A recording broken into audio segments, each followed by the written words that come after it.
Hi, everyone. Welcome to Empowered with Gina podcast. Today, I am so excited to introduce you to Christine Olivia Hernandez, author of now her 10th book, Remember Your Roots. And I recently met you, Christine, here at the office for an event with Celebration Nation. And it was, what was it? It was a tech conversation for farm workers. And AI. And AI. So that was amazing. So I was happy to meet you through Flora Hernandez. Yeah. I always start my podcast with 3 adjectives of my guests. Please describe yourself. 3 adjectives. I love it. Okay. Magical is definitely the first, for sure. Multi-dimensional, the second. Multifaceted, the third. Okay. Where'd you grow up? I grew up in Riverside County and kind of going back between Moreno Valley, Hemet, and also East LA because my stepfather is from Highland Park. Okay. My grandmother's still there too. Perfect. Yeah. What was your childhood like? How strong was academics in your life or not? What was that? So I really pushed myself in school, but nobody else did actually. And Okay. I mean, growing up, it was really hard. I grew up in, like I said, Moreno Valley, Riverside County. This is it was kind of a rough neighborhood, rough school. I remember, I think it was 5th grade, right before 5th grade, going into 5th grade, that a girl wanted to beat me up because of my mother, who was a fighter. My mother was a single parent, but she was like a little bit of a gangster. She had been jumped in. This is the kind of background that I come from and that she was in. She only wanted to date gangsters. That's all she would date. My father was, my stepfather was in and out of prison. I would visit him often. My biological father left when I was about 3 years old. So being raised by a single mother and just the school system that we were in was rough until honestly we moved to Hemet, which I feel like saved my little sensitive spirit because I was a very sensitive child always. Very tapped into the magic when I was younger, knowing who I was, very vivid imagination, and I still have that. And we all have that actually. And so it's a remembering and coming back to that. And I love cultivating that and fostering that connection. So, but yeah, growing up, I would push myself academically. I wanted to be the best. It didn't come easy to me, but I wanted to get the good grades. So I graduated with honors with no support at all. So it wasn't always perfect, but. So you didn't come from a family? Not at all. No, I was the first to go to college. I got my associates. I never wanted to have any debt. So I was able to receive support, obviously with a single parent and low income. I got support all throughout my college and got an associate's degree, sociology. I was interested in psychology and sociology.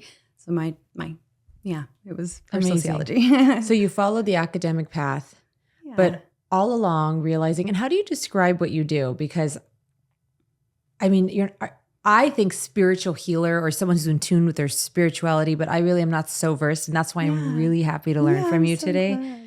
How do you define now what you do? So I definitely consider myself an ancestral healer and a spiritual guide. Those are the ways I would define myself, as well as an author, storyteller, right? It's pure medicine, a medicine woman, right? I carry a lot of medicine. So that's how I would describe it. And so being where you are, speaking how you speak, just hearing this conversation from you is so different than the narrative and what we talk about in this society. Here we are in Los Angeles, big cities all over the world. It's very rare that we hear someone speaking the way you're speaking because you're like, oh no, I'm very much an ancestral healer. You from a little child had a connection. How did you realize it was something that other people didn't have? And it was something you were able to tap into. When did you realize, I've got something here? Well, it wasn't until I got older did I realize, right? So I had to go to rock bottom to change my life, to really recognize that, something needs to shift, something needs to change. So tell me about that. Yeah, so it was, where it kind of started, where things got really rough was the year I turned 22, because that same month that I turned 22, my father took his life. And that was incredibly traumatic. There's a whole story around that we don't need to dive into unless you want to go there. But it was really traumatic, and I felt I had lost an opportunity to connect with a part of myself that I had desperately wanted to connect with. and was excited to connect with. And so losing that opportunity, I turned to numbing heavily, numbing through going out. I was like a socialite, you can say. I was Party girl. Party girl for sure. I loved to eat and to just get lost in food and drinks and partying and dancing and all those things. And it looked like a lot of fun, but really it was just to kind of cope with my big feelings, to numb my feelings. I did not know how to sit with my emotions because I was never taught that that was even okay. So you just put it aside, you numb, you're strong, you're smart, keep going, just keep working. So, and busy in work, always working, all these things. And then I was in a toxic relationship, and this was in 2015.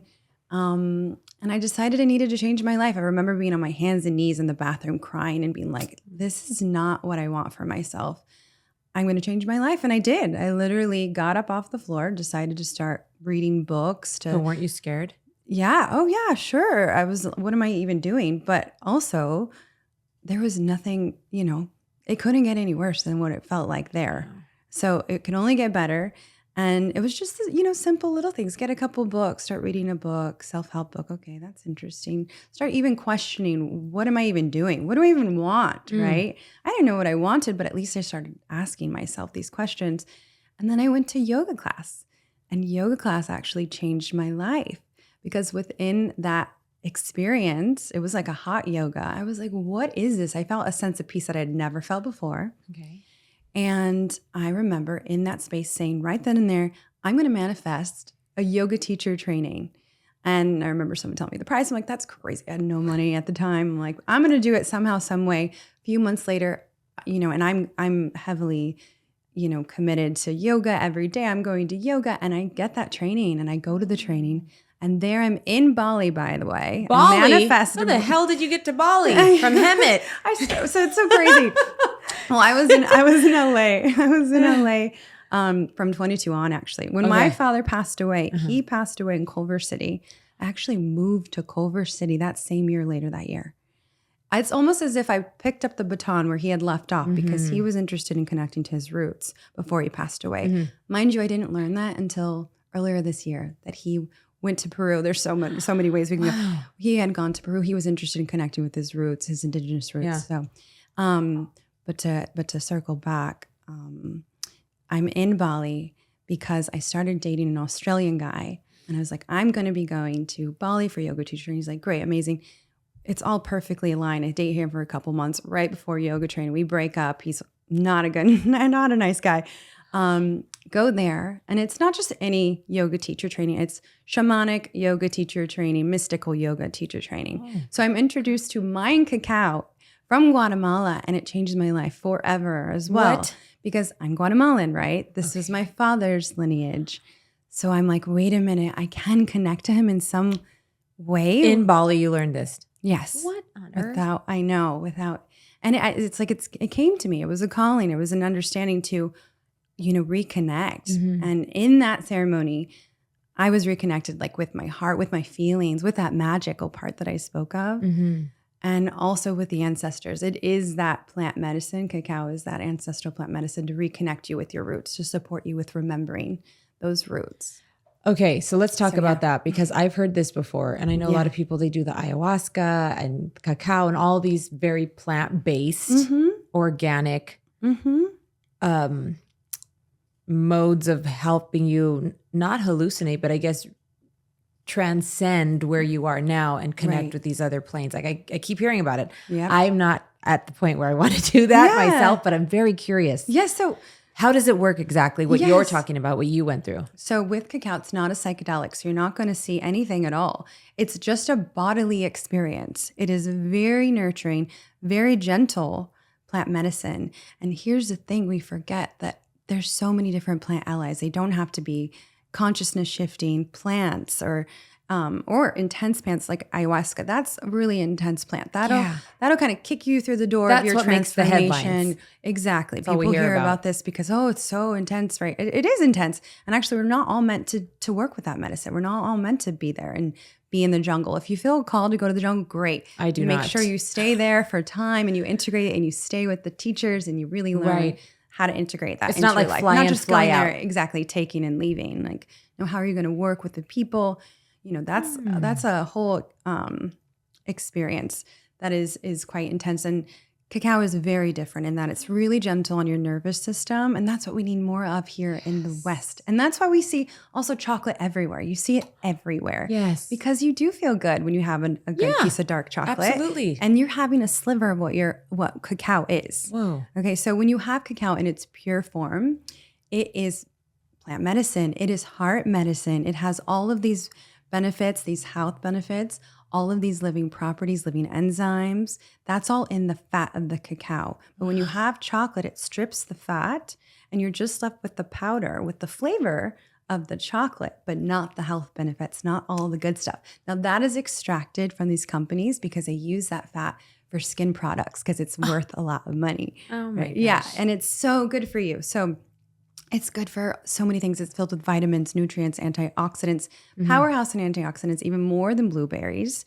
It has magnesium, which we're super deficient in the Western world as well. And so that is super important for your brain functioning, by the way, and also for your muscles. So it helps you to relax, to feel really good in the body. And then there's properties like anandamide. That's like the bliss molecule. That's what it's called because you feel so good.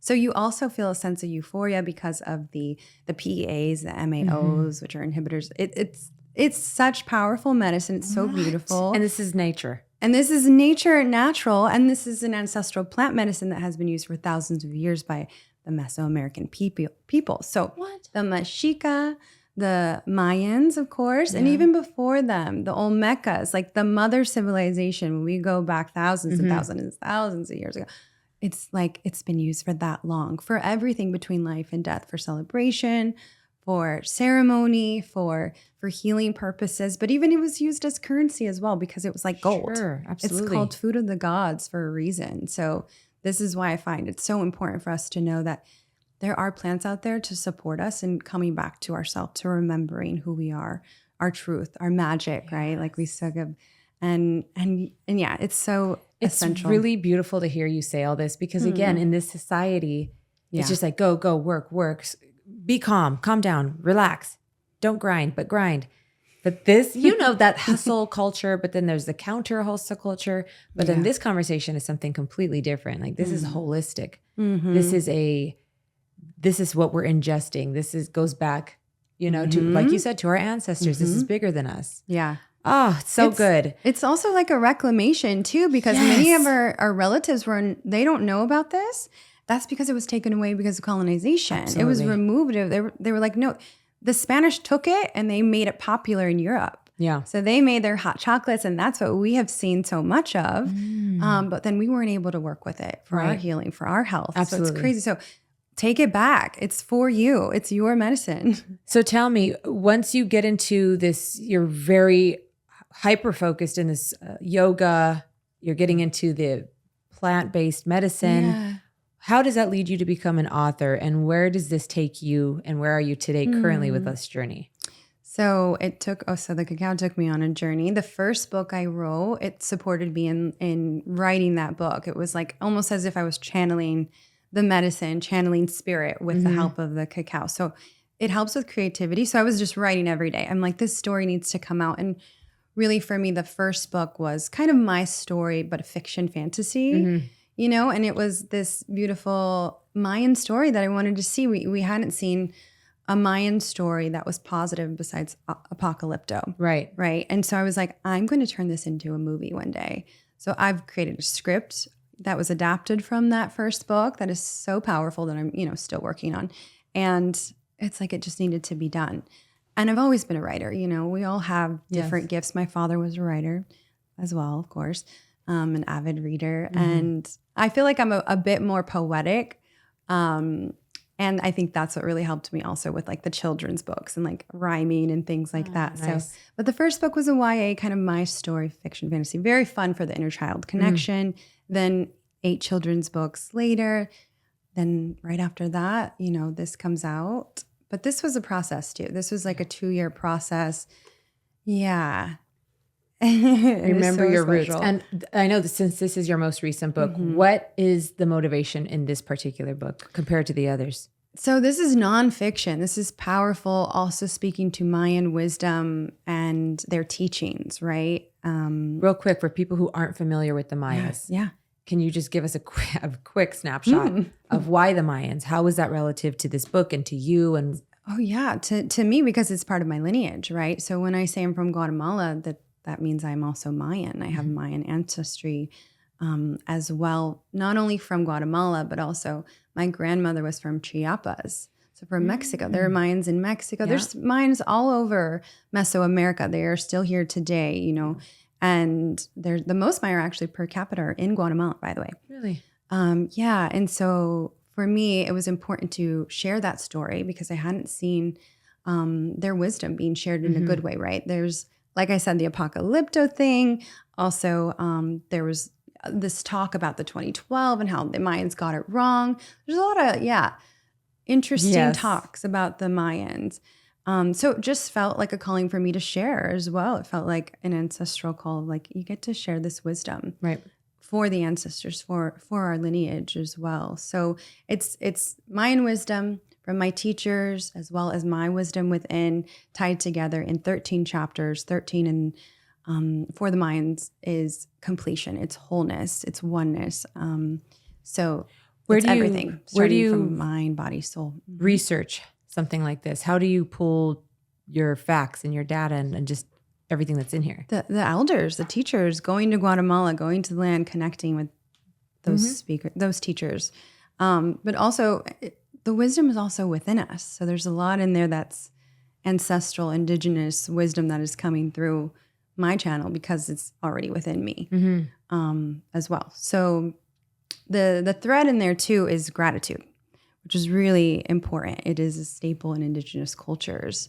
And so that's the thread that you can follow there to weave into your life because that's going to keep you happy, healthy, and in harmony, just like our ancestors. Absolutely. So say somebody, like the average person, they've studied history. We know we weren't taught any of this stuff in our school system, but people want to know more about their background, especially if they're from the Mesoamerican area. Where would you encourage them to start? How you were always tuned in your own way, but others who are interested, and I know there are people that want to do that. Maybe they don't have all the time in the world to do it.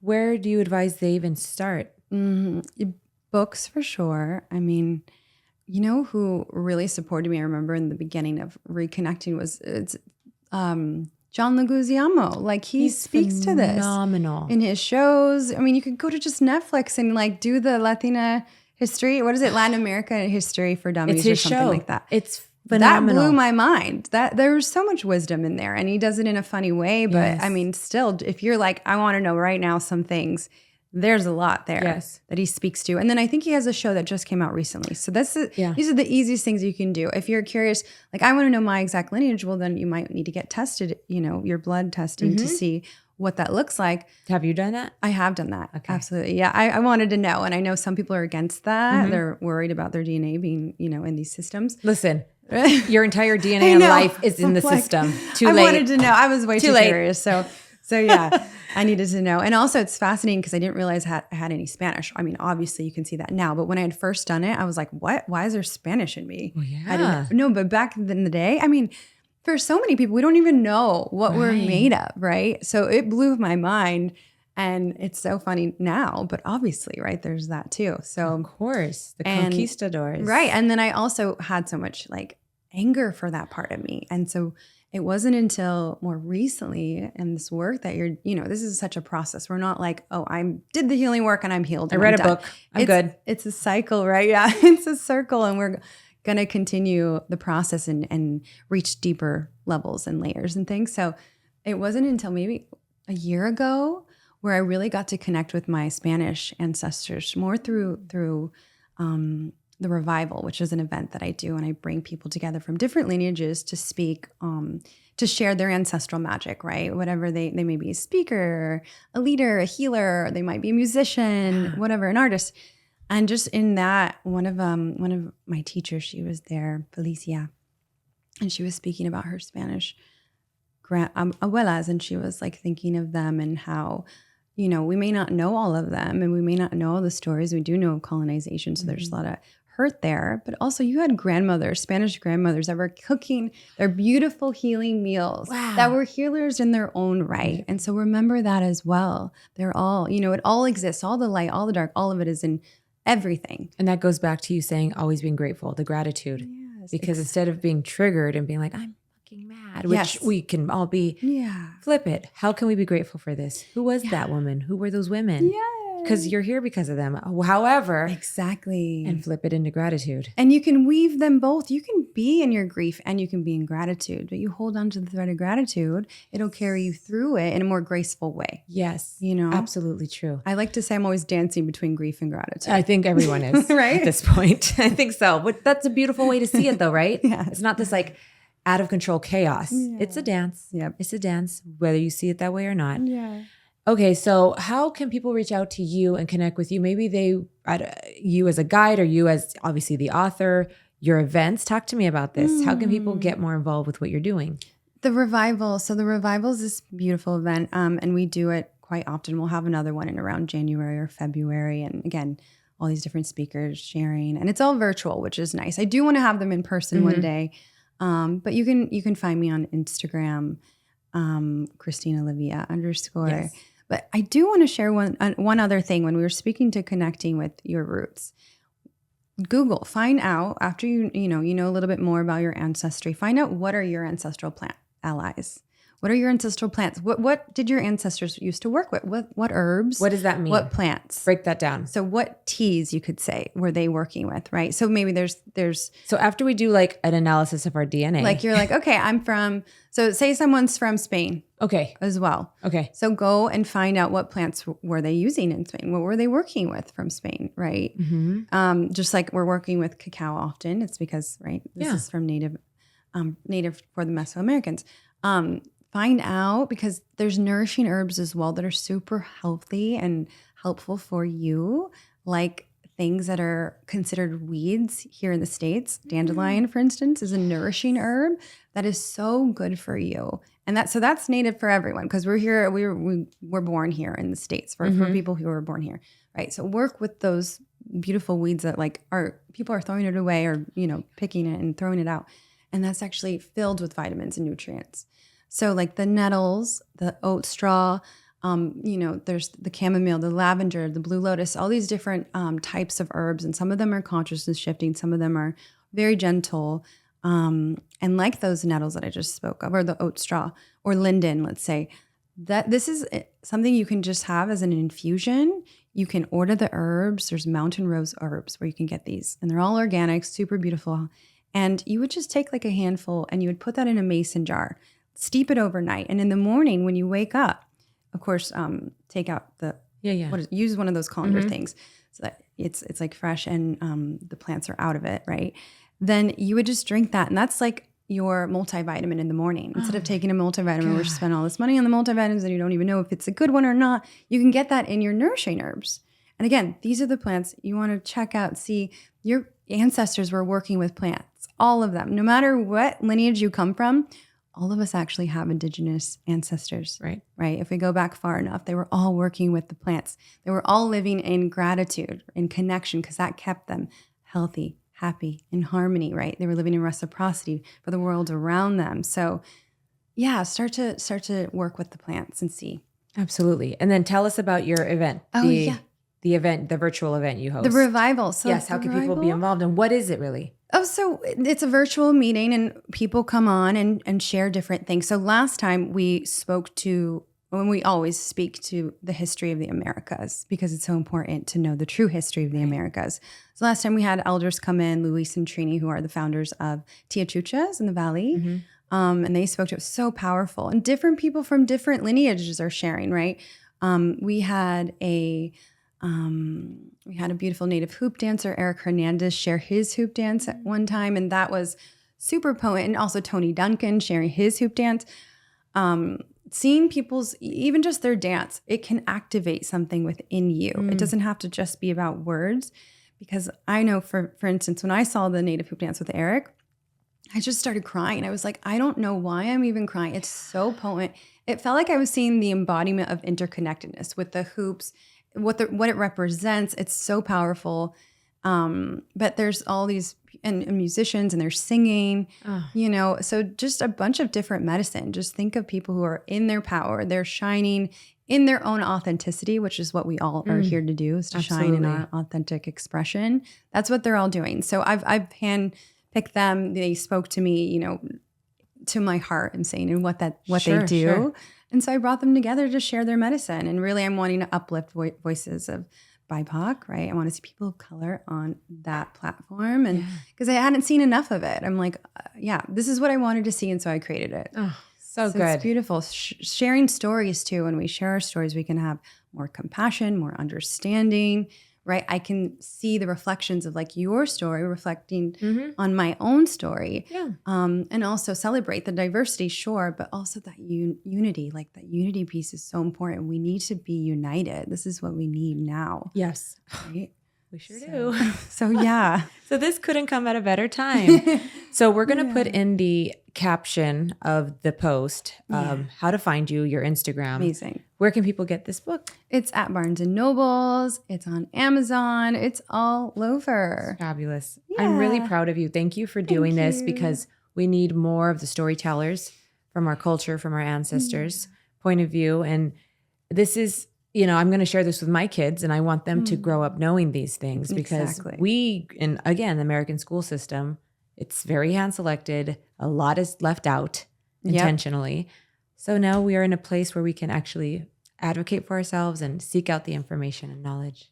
And also, I'm trying to get 1,000 books into the school systems to underserved students, to our youth. Wonderful. In Riverside and LA County. And I just created a fundraiser. So when you do go to my page and you want to maybe get a book or you want to sign up for the revival is available now. They can sign up. They can get it. It's $47. There's over 40 hours of teachings and wisdom and guidance. That's so potent. Perfect starting point. So that's super nice and available. But if you can give, go to the fundraiser, give whatever you can to support this happening. It just started. And I'm so excited to do that. Absolutely, friend. I thank you so much for your time and your energy. And this is really very enlightening.